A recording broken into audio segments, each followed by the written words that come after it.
ભલા તે દિવસે ઇબ્રાહીમને જૂઠ પર આધાર રાખીને જીવન જીવવાની આવશ્યકતા ના બની હોત. ક્યારે? જ્યારે તેણે યહોવા તરફ પોતાની દ્રષ્ટિ સ્થિર રાખી હોત તો. જો ઇબ્રાહીમે યહોવા પર આધાર રાખ્યો હોત ત્યારે તેણે જૂઠું બોલવાની કોઈ જરૂર ના પડત. ભલા ઇબ્રાહીમ અદ્રશ્ય સનાતન પરમેશ્વર યહોવા પર નિર્ભર થવાની જગ્યાએ જ્યારે જૂઠ પર આધાર રાખ્યો ત્યારે શું થયું જાણો છો? અચાનક ઇબ્રાહીમનો પરિવાર છિન્ન ભિન્ન થવા લાગ્યો. સારાને હારૂનની પાસે લઈ જવામાં આવી. એક રાજા એક સુંદર સ્ત્રીને પોતાની પાસે કેમ બોલાવશે જાણો છો? લગ્ન કરવા માટે. વલાવ શું થયું જાણો છો? જે પરમેશ્વરે ઇબ્રાહીમને કહ્યું હતું કે હું તારા દ્વારા પૃથ્વી પરના સર્વ કુટુંબને આશીર્વાદ આપીશ, તને સંતાન થશે અને તારા દ્વારા તારા વંશ દ્વારા પૃથ્વી પરના સર્વ કુટુંબો આશીર્વાદિત થશે. પરમેશ્વરે વચન આપ્યું હતું. તે દિશા બદલાતી હતી વાલાઓ એક જૂઠને લીધે. કૃપા કરી ધ્યાન આપજો. ઇબ્રાહીમ અને સારા દ્વારા ઈસાકનો જન્મ થયો, ઈસાક દ્વારા યાકૂબ જન્મ્યા, યાકૂબ દ્વારા યહૂદા જન્મ્યા, યહૂદાના વંશમાં દાઉદ જન્મ્યા અને દાઉદના વંશમાં આખા જગતના ઉદ્ધારકર્તા પ્રભુ ઈસુ ખ્રિસ્તનો જન્મ થયો. એ તો પરમેશ્વરની અદ્ભુત યોજના હતી, પરંતુ તે સમગ્ર પરમેશ્વરની અદ્ભુત યોજના બિલકુલ મધ્યકાળમાં સમાપ્ત થવાની હતી. કારણ જાણો છો? જૂઠ. આજે આપણામાં એવું કોઈ છે જૂઠું બોલીને ગૃહસ્થી ચલાવવાનો વિચાર કરે છે? પતિ મોં ખોલતા જૂઠું બોલે છે, પત્ની મોં ખોલતા જૂઠું બોલે છે. તે બંનેને જોઈને બાળકો પણ જૂઠું બોલનારા બન્યા છે. ઘણીવાર પતિ પત્ની અનૈતિક સંબંધો બાંધે છે અને જૂઠું બોલે છે. ઉપરથી ભાઈ બહેન તરીકે જીવન જીવે છે, પરંતુ જૂઠું બોલીને અનૈતિક સંબંધો બાંધે છે એવા કેટલા નથી? વાલાઓ ત્યાર પછી અંતિમ સમયની અંદર પરમેશ્વરે તેમને યાદ કરી. હારૂનને જ્યારે તેમણે દર્શન આપ્યું, અસાધ્ય એવી બીમારી તેની ઉપર લાવી દીધી, ત્યારે તેને ખબર પડી કે સારા જ્યારથી મારા ઘરમાં આવી છે ત્યારથી મારી તંદુરસ્તી કેમ બગડી છે. તેની અંદર પરમેશ્વરની ઈચ્છા શું છે? એ વ્યક્તિને બોલાવો. ઇબ્રાહીમને બોલાવવામાં આવ્યા. ઇબ્રાહીમ, શા માટે તે મને જૂઠું કહ્યું હતું કે આ તારી બહેન છે, પણ આ તો તારી પત્ની છે. તેની સચ્ચાઈ બહાર આવી ગઈ. તું પોતાની પત્ની વિશે જૂઠું કેમ બોલ્યો કે આ તો મારી બહેન છે? વલાવ તે દિવસે ઇબ્રાહીમે વિચાર્યું હતું કે જૂઠું બોલવાથી હું બચી જઈ શકીશ. વલાવ જ્યારે એક આત્મિક વ્યક્તિ પરમેશ્વરથી દૂર ચાલ્યો જાય છે તે કેવી રીતે પોતાની આત્મિકતા ગુમાવે છે? ઇબ્રાહીમના જીવન વિશે પરમેશ્વર તે શીખવીને આપણને પણ શીખવે છે. મારાથી, મારી ઈચ્છાથી, મારી ઉપસ્થિતિથી દૂર જવાથી તમે ગમે તેટલા આત્મિક કેમ ના હોય, તમે હદથી વધારે નીચે આવી જશો. તે સર્વ આપણને શીખવવા માટે પરમેશ્વરે બાઇબલમાં તે નોંધ્યું છે. અબ્રાહીમ જેવા મહાન વ્યક્તિ પરમેશ્વરની ઉપસ્થિતિથી, પ્રાર્થનાના એ જીવનથી જ્યારે દૂર થઈ ગયા, માત્ર એક જૂઠ ઉપર આધાર રાખવાનો પ્રયાસ કર્યો, તેનાથી પોતાના પરિવારને તકલીફમાં મૂકી દીધું. ત્યાર પછી શું બન્યું હતું? આવો આપણે પરમેશ્વરના વચનમાંથી જોઈએ. સારા કે જે અતિ સુંદર હતી, હારૂને પોતાના ઘરમાં બોલાવી. હારૂને ઇબ્રાહીમને શું આપ્યું જાણો છો? આવો જોઈએ, બાઇબલમાં છે. ઇબ્રાહીમની પત્ની સારા કે જે સુંદર હતી, હારૂને પોતાના ઘરે બોલાવી. ત્યાર પછી શું થયું? ઉત્પત્તિ 12 અને 14મી કલમથી. ત્યાર પછી ઇબ્રાહીમ મિસ્રમાં આવ્યા ત્યારે મિસ્રીએ જોયું કે તેની પત્ની તો અતિ સુંદર દેખાય છે, અને ફારૂનના ખેપિયાઓએ ફારૂનની આગળ તે સુંદર સ્ત્રી વિશે વખાણ કર્યા. એટલે તે સ્ત્રીને ફારૂનના ઘરમાં પહોંચાડવામાં આવી. ફારૂને તેના લીધે ઇબ્રાહીમનું ભલું કર્યું. વાલાઓ કૃપા કરી ધ્યાન આપજો. ઇબ્રાહીમની પત્નીના વિશે શું લખવામાં આવ્યું છે કે તે અતિ સુંદર હતી. ચાકરોએ રાજાની આગળ તેની ખૂબ જ પ્રશંસા કરી. તે તો ખૂબ જ સુંદર છે. પરિણામે ઇબ્રાહીમની પત્ની સારાને ફારૂનની પાસે પહોંચાડવામાં આવી. ફારૂનની પાસે ઇબ્રાહીમની પત્નીને જ્યારે પહોંચાડવામાં આવી ત્યારે ઇબ્રાહીમ તેનું રક્ષણ કરી શક્યા નહોતા, કેમ કે જૂઠું બોલ્યા હતા. એ પ્રમાણે કે એ મારી બહેન છે, એ રીતે સારાને રાજાની પાસે પહોંચાડવામાં આવી. લખ્યું છે, ફારૂને તે માટે ઇબ્રાહીમનું ભલું કર્યું. શું ભલું કર્યું જાણો છો તમે? ચોક્કસ આપણે તે વાંચવાનું છે. તેણે ભલું કર્યું. ભલું શું કર્યું હતું? અને તેને ઘેટા બકરા, દાસ દાસીઓ, ગાય બળદો તથા ગધેડા મળ્યા અને ઊંટ મળ્યા. એ ભલું હતું. ઇબ્રાહીમ પાસેથી શું લીધું જણાવશો? ઇબ્રાહીમની પાસેથી ફારૂને શું લીધું હતું? પત્નીને લીધી. તેના બદલે તેણે શું આપ્યું? ગધેડા આપ્યા. વાલાઓ, સમજો છો?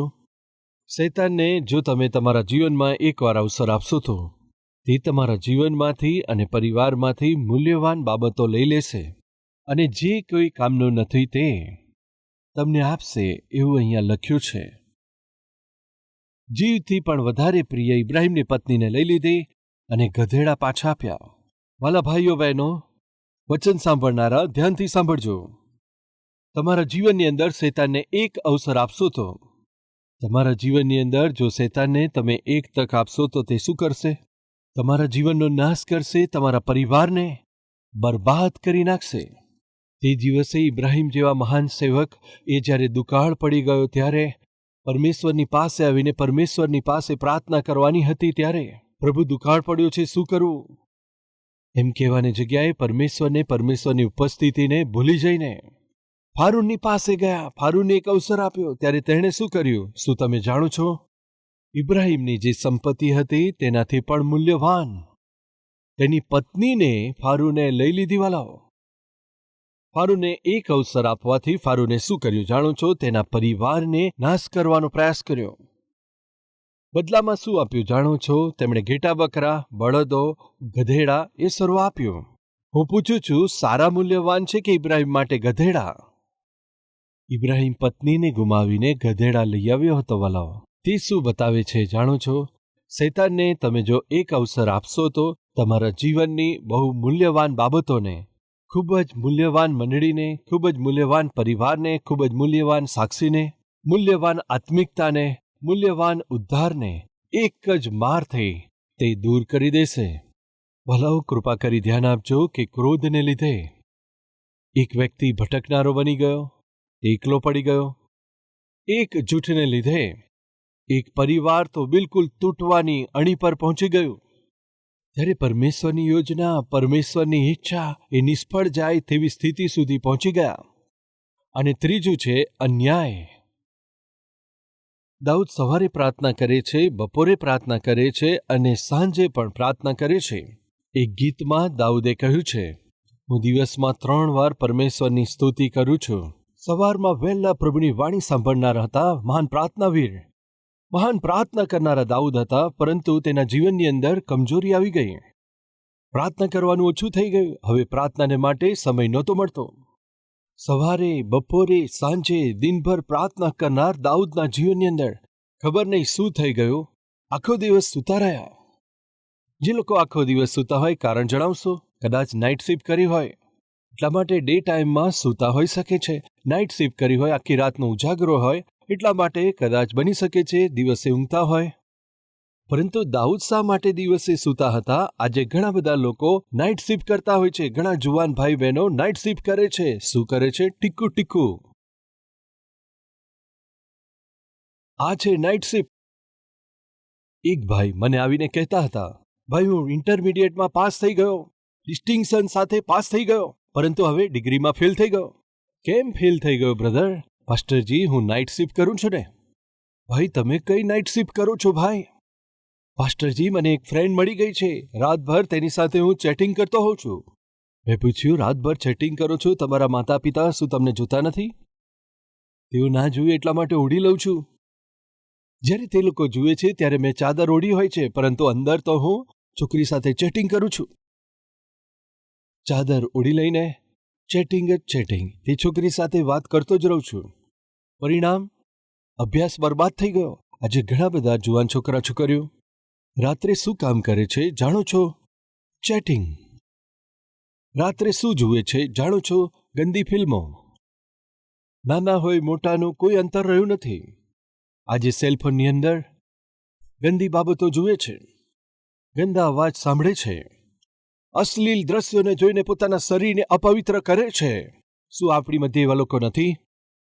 બાઇબલ જણાવે છે કે તમારી આંખો જો નિર્મળ હોય તો તમારું આખું શરીર પ્રકાશથી ભરેલું હશે. સાંભળો મિત્રો, તમારા શરીરને માટે બુદ્ધિ છે, પરંતુ તમારા ઉંમરને માટે બુદ્ધિ નથી.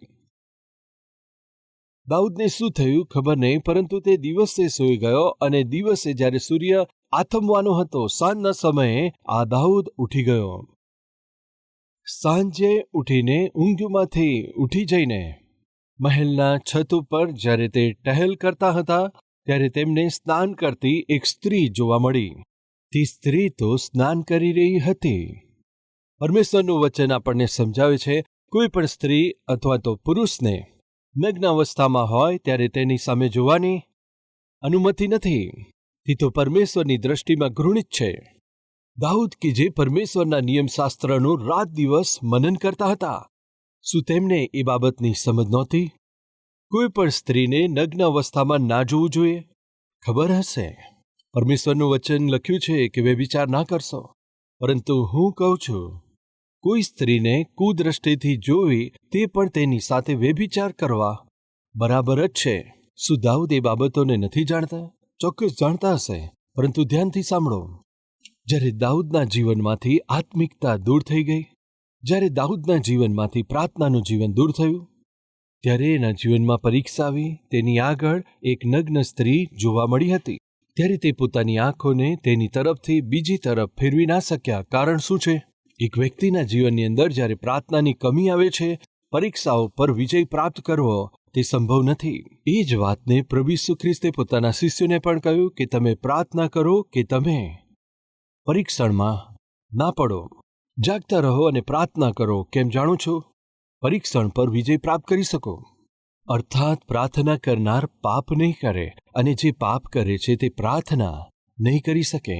આજે આપણામાં ઘણા પ્રાર્થના નથી કરી શકતા. તેનું કારણ જાણો છો? તમે પાપોમાં ડૂબી ગયા છો. એટલા માટે તમે પ્રાર્થના કરી શકતા નથી.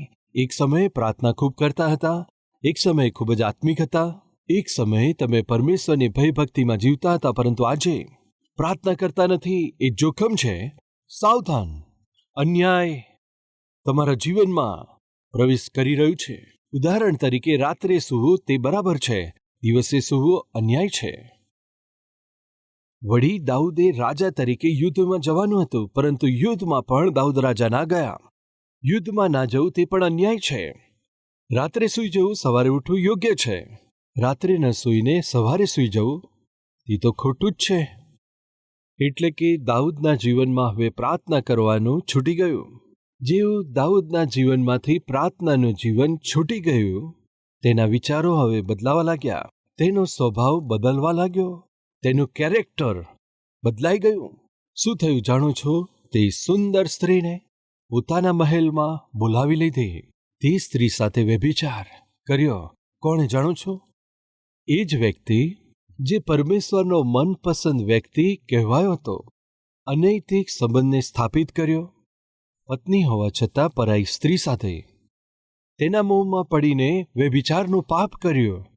પરિણામે પોતાના 4 દીકરાઓને ગુમાવ્યા. આજે તમારામાં કોઈ છે કે જે પતિ છે, પત્ની છે, પરંતુ અનૈતિક સંબંધ છે, તો પણ પર સ્ત્રી અથવા પર પુરુષ પર તમે ખરાબ નજર રાખો છો, કામુક દ્રષ્ટિથી જુઓ છો. તે દિવસે દાઉદના જીવનમાં કદી પણ ના ઓલવાય તેવું પાપનો ડાઘ કાયમ માટે રહી ગયો. જ્યાં સુધી તેનું મરણ થયું નહીં, ત્યાં સુધી તેની મનની અંદર એક ડંખ રહી ગયો. જે ભયંકર ડાઘ તેને લાગ્યો હતો તે છે બેથશેબા સાથે કરેલો વ્યભિચાર. જે કોઈ આપણી મધ્યે પતિ હોવા છતાં, પત્ની હોવા છતાં અનૈતિક વ્યવહાર કરો છો, સાક્ષીને બગાડનારા, પરિવારને બગાડનારા આપણી મધ્યે કોઈ છે, તો સાવધાન. ભલા તે દિવસે નાથાન પ્રબોધક દાઉદની પાસે આવીને કહ્યું, તે મનુષ્ય એ તું જ છે. કૃપા કરી સાંભળો. જ્યારે નાથાન પ્રબોધક આવીને દાઉદનું પાપ પ્રગટ કર્યું. દાઉદને ખબર નહોતી કે એ મારા વિષયમાં જ કહે છે. દાઉદે એક વાત કહી, તે ગરીબની ઘેટી તેણે અન્યાયથી લીધી છે, એટલા માટે 4 ઘેટા તેણે આપવા પડશે કહ્યું. ત્યારે નાથાન પ્રબોધકે કહ્યું કે મનુષ્ય તું જ છે.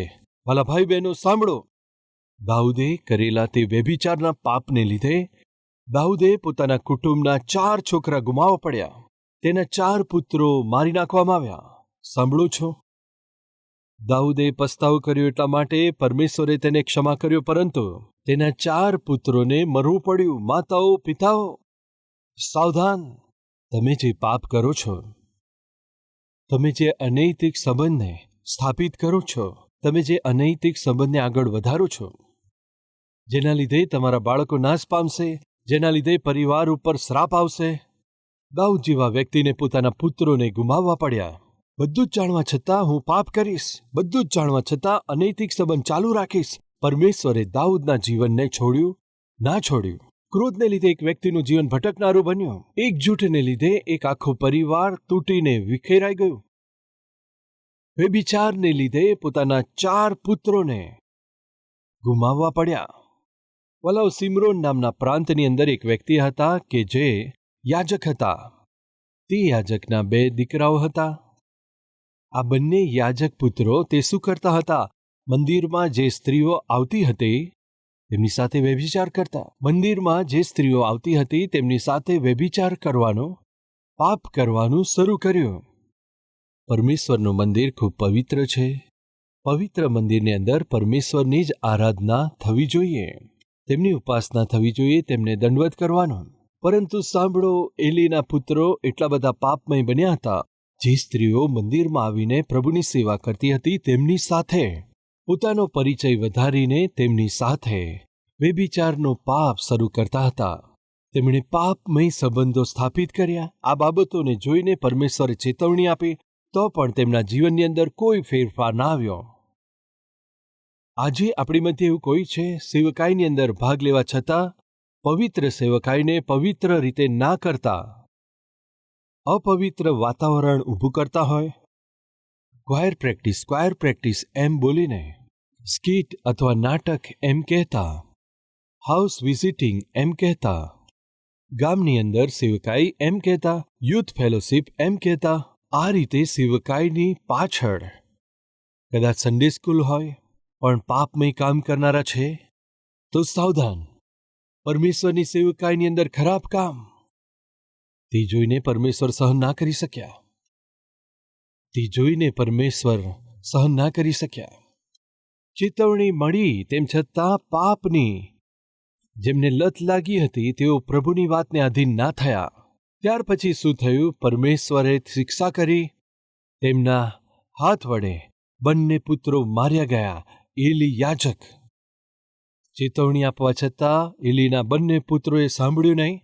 પરમેશ્વરે એક જ દિવસે બંનેને મારી નાખ્યા. કારણ જાણું છો, સેવકાઈની પાછળ પાપમય જીવન જીવીશું એમ વિચાર કરવો પરમેશ્વર સહન ના કરી શક્યા. શારીરિક રૂપે ખૂબ જ થાકી ગયા હતા. એક ડૉક્ટરની પાસે જઈને એ પ્રમાણે કહ્યું, ડૉક્ટર સાહેબ, શારીરિક રીતે હું ખૂબ જ થાકી ગયો છું. ખબર નહીં કેમ મને ખૂબ જ કમજોરી લાગે છે, અશક્તિ લાગે છે. મારી તપાસ કરો કહેવાથી તેમણે તપાસ કરી. તમે સેવા કહીને ખૂબ જ પરિશ્રમ કરો છો, એટલા માટે ખૂબ જ થાકી ગયા છો. તમારે થોડો આરામ કરવો જોઈએ. આરામ કરો, રિલેક્સ થાઓ. તો પછી બતાવો મારે શું કરવું જોઈએ? ત્યારે ડૉક્ટરે કહ્યું, ચલો આજે સેકન્ડ શો સિનેમા જોવા જઈએ. કોને કહ્યું? પાસ્ટરજીને. અરે એ તો સામાન્ય નથી, અશ્લીલ સિનેમા છે. તમે પૂરી રીતે ફ્રેશ થઈ જશો. ચલો સિનેમા જોવા જઈએ, 2 ટિકિટ હું મંગાવું છું. આ રીતે કહ્યું. ત્યારે પાસ્ટરે જવાબ આપ્યો, શું તમે ઓપરેશન કરો છો? હા, હરરોજ ઓપરેશન કરું છું. ઓપરેશન કરતા સમયે તમે તમારા હાથો ધોઈને ઓપરેશન કરો છો કે હાથ ધોયા વગર ઓપરેશન કરો છો? હાથ ધોઈને જ ઓપરેશન કરું છું. હેન્ડગ્લોવ્સ પહેરીને જ ઓપરેશન કરું છું. કેમ ભાઈ? ડૉક્ટર સાહેબ, જો હાથ ધોયા વગર ગંદા હાથોએ ઓપરેશન કરીએ તો તેમાં ખોટું શું છે? અરે શું કહો છો ભાઈ? હું સારી રીતે ઓપરેશન કરું છું, એ પ્રમાણે લોકો મારા પર ભરોસો રાખે છે. પોતાના પ્રિયજનને જ્યારે ઓપરેશન થિયેટરમાં તેઓ લાવીને જ્યારે સુવડાવે છે ત્યારે ગંદા હાથોએ ઓપરેશન કરું તો તેમનો ભરોસો તૂટી જાય. એટલા માટે ગંદા હાથોએ હું કદી પણ ઓપરેશન ના કરી શકું. ત્યારે તે પાસ્ટરજીએ કહ્યું, ગંદા હાથોએ ઓપરેશન કરવાથી શું પેશન્ટ મરી જશે? હાજી. એ જ પ્રમાણે ડૉક્ટર સાહેબ, ગંદી આંખોએ જો હું સેવા કરું તો મારી મંડળી પણ મરી જશે. એવું પાપમય કાર્ય હું કદાપી ના કરી શકું. ગંદા હાથોએ તમે ઓપરેશન નથી કરી શકતા તો ગંદી આંખોએ હું સેવા કેવી રીતે કરી શકું? વાલા ભાઈઓ તથા બહેનો, જેમ ગંદા હાથોથી તે જ પ્રમાણે ગંદી આંખોથી જો આપણે સેવા કરીએ તો આપણી સેવાને, આપણી મંડળીને આપણે નાશમાં લઈ જનારા બની શકીએ છીએ. પોતાનો પણ નાશ કરશો. તે દિવસે એલીના પુત્રો ખરાબ એવું જીવન જીવતા મંડળીની સંગત બગાડી હતી. મંડળીની છબીને બગાડી નાખી. પરિણામે એક દિવસે અચાનક એલીના બંને પુત્રો એક જ મારથી માર્યા ગયા. અપવિત્રતા, ખરાબ કામો તેમના પરિવારને નાશ કરી દીધો. અનૈતિક સંબંધ, પાપમય કાર્ય દાઉદ જેવા મહાન વ્યક્તિના પુત્રોનો પણ નાશ લઈ આવ્યા. ઇબ્રાહિમ કે જે જૂઠ પર આધારિત થયા ત્યારે તેમનું પરિવાર ભયંકર જોખમમાં આવી ગયું. આદમ હવ્વાથી જન્મ પામેલા પ્રથમ પુત્ર કાઈન ક્રોધ અને ઈર્ષાને લીધે તેને ભટકનારું શ્રાપિત બન્યો. આજે આપણામાં કદાચ ઈર્ષા હશે, ક્રોધ હશે, આવેશ હશે. આપણે તપાસ કરીએ આ ક્રોધ, ઈર્ષા તથા આવેશ તેના પહેલાં કે આપણને અલગ કરી દે, આપણો નાશ કરે, શું આપણે પોતાને સુધારી લઈશું? ઇબ્રાહિમની જેમ તેડું પામેલા, ઇબ્રાહિમની જેમ અલગ કરેલા પરમેશ્વરે જેમને અલગ કર્યા છે, બોલાવ્યા છે, ચાહે તકલીફ આવે, કષ્ટ આવે, ચાહે સમસ્યા આવે, ચાહે પરિસ્થિતિ વિષમ બની જાય, પરમેશ્વર પર આધાર રાખવાનો છે, ફારૂન ઉપર નહીં. કોઈના પર આધાર રાખવાથી પતિત થવું પડશે. દાઉદ જેવો વ્યક્તિ પ્રાર્થના કરવાનું છોડી દીધું તો પાપમાં પડી ગયો.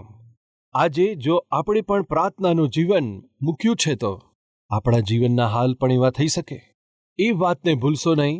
સેવકાઈ કરનારા પવિત્ર જીવન ના જીવતા પાપમય કાર્યો કરવાથી આપણે આપણું જીવન બરબાદ કરીશું. એ ચેતવણી આપણે સાંભળી છે. એટલા માટે સાવધાન થઈ જઈએ. આવો પ્રાર્થના કરીએ. દરેક જણ પ્રાર્થનામાં સહભાગી થશો.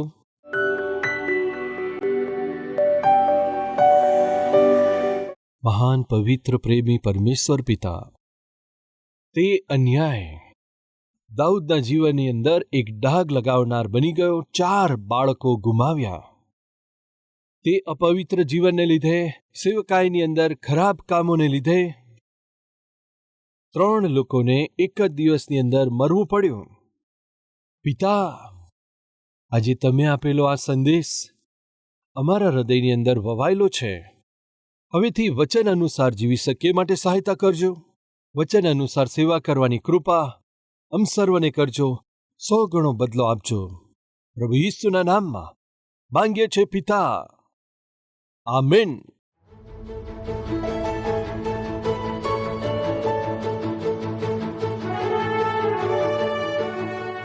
અમારું address: Calvary, post box number 30, Kukatpally, Hyderabad 72.